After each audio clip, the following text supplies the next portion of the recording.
Welcome students, welcome again to this next video lecture, and we are discussing the subject that is basic human rights. As I said before, this subject has assigned 15 marks, uh, 25 marks for CA1 and 25 marks for CA2, and it is considered as an audit course. It is declared as an audit course by the university, DBATU University. So far we have completed the contents which are covered in the first unit, and we are proceeding further the second unit, and in this second unit we will discuss the last content, that is India's Charter of Freedom. But before proceeding further, we must know what is the history of or origin of human rights. So little bit we have discussed the development of human rights, and human rights which we are enjoying today is developed through various stages. The important landmark in the development of human rights are the uh, following documents, or several documents or struggle movements that we have discussed little bit in the previous 2-3 video lectures. So I would like to revise some part of those contents which were responsible for the development of human rights. So Magna Carta was 1215. Then second point was that influence of social contract theory. Then English Bill of Rights of 1689, and American Declaration of Independence of 1776. These points we have discussed. Again, uh, American Bill of Rights of 1791. Then French Declaration of Rights of Man uh, and of Citizen of 1789. Then the Bolshevik or Russian Revolution of 1979, and Universal Declaration of Human Rights of 1948, and International Covenants on Human Rights. So these contents we have discussed in previous lecture. Again, we observe that what is the unique landmark or unique contribution of Magna Carta, in which we observe that this is considered as the first charter of liberty, and it was signed by the King John of England in 1215. So the main theme of the Magna Carta was the protection against the arbitrary acts of the king.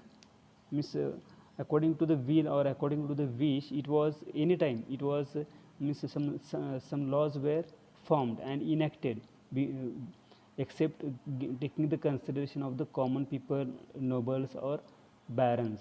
So there were 63 clauses of the charter which guaranteed certain basic civil and legal rights of the king, and the king was compelled to grant the charter because the barons refused to pay heavy taxes unless the king signed the charter. And in reality, the Magna Carta was merely a compromise of the distribution of powers between king and his nobles, and it gave certain concessions to clergy, landlords, nobles, and uh,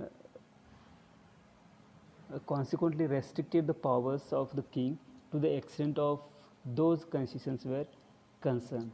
Again, the influence of the social contract also contributed the development of basic human rights. So the influence of social contract theory in the development of human rights was more profound in scope as well as in its impact. So the doctrine of social contract was closely linked with the theory of natural law, because the basis upon which the natural law theories were formulated was the same for the social contract theory. And the doctrine became popular during the 16th and 17th century through the writings of Thomas Hobbes, John Locke, and Jean-Jacques Rousseau. So these were three proponents who formed the social contract theory, and the it also influenced the development of human rights. So next was the English Bill of Rights, American Declaration of Independence of 1776, again uh, American Bill of Rights of 1791, French Declaration of Rights of Man of 1789, the Bolshevik Revolution of 1917, UDHR of 1948, and International Convention on Human Rights. So last point is that international covenants of human rights. So covenants means contracts or theories, contracts or pacts. So there was international covenants on civil and political rights and international covenants on economic, social and cultural rights. Okay, so these two types of covenants were happened, and these two types of international covenants includes the negative rights and positive rights. Okay, so we have discussed in previous lectures. So uh, if we can say that it has influence on the development of human rights. Likewise, it has also given the impotence to the Indian Charter of Freedom, or you can say it has influence on the Indian Constitution. While preparing or drafting the Indian Constitution, the drafters of Indian Constitution observe the Universal Declaration of Human Rights and such other struggle movements or documents. And by observing those things, the drafters of Indian Constitution mention or given some or have done some provisions in the Indian Constitution. So this is the India's Charter of Freedom, where we can observe the values or properties or some features are included regarding the liberty, equality and fraternity. So what is that India's Charter of Freedom? We can say it in this today's video lecture. So see here, so the Constituent Assembly, that is Indian Constituent Assembly, declares its firm and solemn resolve to proclaim India as an independent sovereign republic. So according to the Indian Constituent Assembly, it was declared that India should form, or the India, the administration of Indian government should be run according to the Constitution. Okay, so all these things are mentioned in the Constitution, and Constitution has the sovereign power to control the uh, four pillars of India, okay, or Indian Constitution. So what is mentioned here we may discuss in detail. So see here, the text is given here.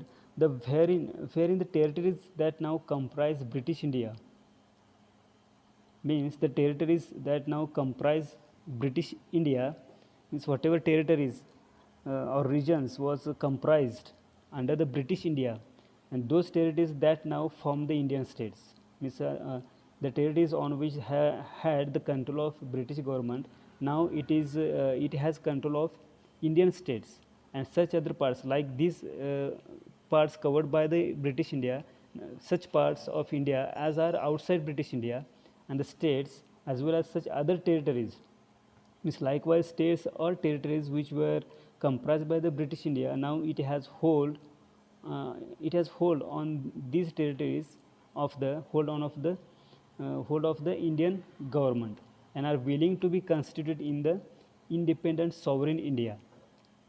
Now they are independent constituent of Indian government, and shall be union of them, and it will be considered as a union of them all those states or territories which were under the control of British India, and this thing is mentioned in the Indian Constitution, and according to this Indian Constitution they are free now. Okay, so see, and wherein the said territories, means whatever territories just I said which were under the control of British India, those territories, whether with their present boundaries or with such others as may be determined by the Constituent Assembly, and thereafter according to the law of the Constitution, shall possess and retain the states of autonomous units. So those states or those territories now got the status of autonomy. They got the status of autonomous units like states and union territories, and they possess and retain the states of autonomous units. Okay, and together with residuary powers, and exercise all powers and functions of government and administration, save and except such powers and functions as are vested in or assigned to the union, or as are inherent or implied in the union or resulting therefrom. So such kind of autonomy is given to that states and union territories, and it should be governed or administered according to the functions of the Indian Constitution, and wherein all power and authority of the sovereign independent India. means all power and authority of the sovereign independent India, its constituent part and organs of government are derived from the people. So whatever the autonomy is given to the states or union territories or such other territories which were under the control of British India, now it is considered as a sovereign independent parts of our India. Okay, and that autonomy, that power and that authority is derived from the people, derived from the people. And because of that, so such kind of power is derived from the people. Again, what kind of provision is made in the Indian Constitution? See, wherein shall be guaranteed and secured to all the people of India, means this India's Charter of Freedom has given the guarantee and secured to security to all the people of India, the justice. Okay, justice provided, justice is guaranteed, justice has securely provided to the people of India. So what kind of justice is provided to these people of India? Those are mentioned here. Social justice here, social justice, economic justice, and political justice is provided to the Indian people. Then again, guarantee and security of the equality of status, equality to the people are given. What kind of equality is provided? Equality of status, equality of opportunity, and equality before the law. Means we all are equal, we all have equal opportunity to serve the society, again to get the job, and we all are before the law also. Sorry, again this India's Charter of Freedom has assured or guaranteed the freedom. So what kind of freedom is provided to the people of India? Freedom of thought, freedom of expression, freedom of belief, faith, worship. Means according to your respective religion, you can do worship, you can follow faith, belief, and you can utilize that. Okay, that kind of freedom of thought and expression is given. Then freedom of vocation, means you can travel from anywhere in the country. Then you can have that freedom of association and action, then subject to law and public morality. So such kind of three things are provided according to the Indian Charter of Freedom, and it is enshrined in the Indian Constitution. Those things are justice, equality, and freedom. So let's move further. Again, fairing adequate safeguards. Apart from these three things, freedom, justice, and equality. Apart from these things, Indian government has provided adequate safeguards, and those adequate safeguards are given or provided for the minorities, backward class people, tribal areas, people residing in the tribal areas, and depressed and other backward classes. Means adequate safeguard is also provided. It was not provided before the independence of India, but according to this India's Charter of Freedom, adequate safeguard is provided to the backward and tribal areas, minorities, and depressed and other backward classes, and whereby shall be and that place or in that the people residing in their areas shall be maintain the integrity of the territory of the republic, and those such part of India is also considered as a part of the republic, and its sovereign rights, and that India has the sovereign rights on, means all power.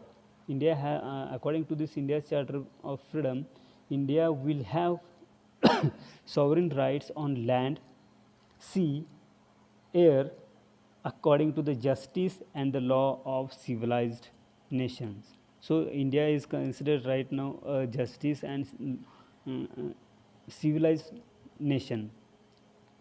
So see here, and this ancient land, India is considered here as an ancient land, and this ancient land attain its rightful and honored place.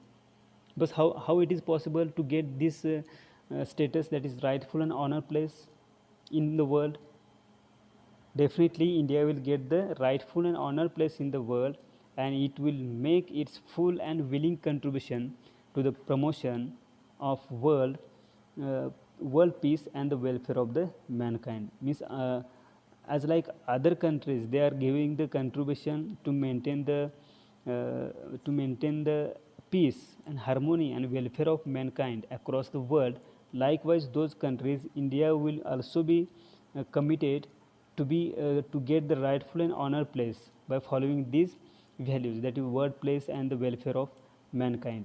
And this is the text of the resolution unanimously adopted by the Indian Constituent Assembly on on the 22nd of January 1947, and according to this we got the freedom on 15th of August 1947. Okay, just these two dates are important. We adopted this India's Charter of Freedom on the date of 22nd of January 1947, and according to this we got authentic freedom or independency on 15th of August 1947. So that's all we discussed the India's Charter of Freedom. So keep in mind that likewise the development of human rights and its provisions have done in different constitutions of different countries, and likewise we also have adopted some part of human rights in the form of India's Charter of Freedom, as well as those basic human rights, are enshrined in the Indian Constitution. So we may discuss this part afterwards in the relevant unit. So today's lecture was regarding the discussion of India's Charter of Freedom, and same thing we have observed here, discussed here in this current video lecture. So you may get extra information by searching these contents on the Google, or even you may observe other videos on the YouTube, which will give you additional information. So we again proceed further throughout the next video lectures. Till then, thank you and have a good day. Let us stop here.